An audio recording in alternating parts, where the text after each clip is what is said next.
ఇప్పుడు no cost cough syrup తో 60 రూపాయల విలువ గల ఇన్హేలర్ పూర్తిగా ఉచితం. దెబ్బకి దగ్గు జలుబు మాయం. సంగారెడ్డి కలెక్టరేట్ ఎదుట ఆందోళనకు దిగారు దోమడుగు గ్రామస్తులు. 3 నెలలుగా తమ సమస్యలు పరిష్కారం కావటం లేదని ఆగ్రహం వ్యక్తం చేశారు.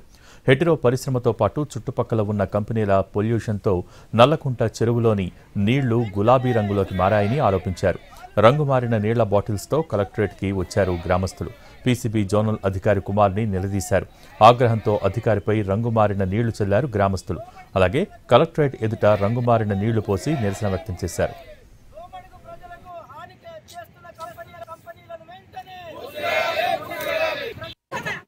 దోమడుగు గ్రామం యొక్క చెరువును సందర్శించాము. అక్కడ నీళ్ళన్నీ పూర్తిగా కాలుష్యం అయిపోయింది. పీసీబీ రిపోర్ట్లు గత 4 సంవత్సరాలై పరిశీలిస్తే హానికారకమైనటువంటి పదార్థాలు ఆ నీటిలో ఉన్నాయని చెప్పి తెలియవస్తుంది. కనుక ఆ రిపోర్ట్ల ఆధారంగా వెంటనే కలెక్టర్ గారు ఆ కంపెనీని మూసివేయాలి. అదే సమయంలో అవినీతికి పాల్పడుతున్న ఎలాంటి స్పందన లేకుండా ఆ కంపెనీకి వత్తాసు పలుకుతున్నటువంటి పీసీబీ అధికారులను పైన వెంటనే చర్యలు తీసుకోవాలి. జీవించే హక్కును కాపాడాలని చెప్పేసి మేము డిమాండ్ చేస్తున్నాము.